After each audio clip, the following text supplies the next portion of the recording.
پردہ اٹھا تو حسن شرافت کہاں رہی، دین محمدی سے محبت کہاں رہی۔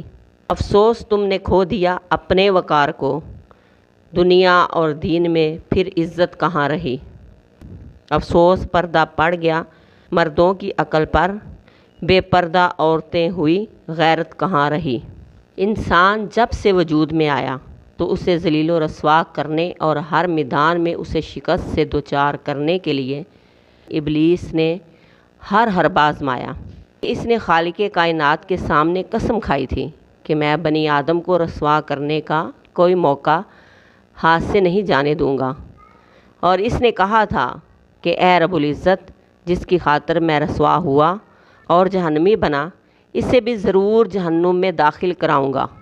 ہمیشہ سے لے کر آج تک شیطان نے جتنے بھی ہتھ کنڈے استعمال کیے ہیں، ان میں سے ایک کامیاب ہتھ کنڈا بے پردگی اور بے حیائی ہے، جس میں ہمارا معاشرہ پوری طرح پھنس گیا ہے۔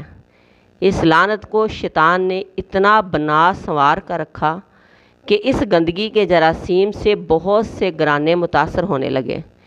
انہیں یہ بھول گیا کہ پہلے ہمارے باپ آدم کو بے پردہ کر کے جنت سے نکلوایا تھا اسی شیطان نے، اسی ابلیس نے، اور ہم بھی اسی فریب کے جال میں پھنس رہے ہیں۔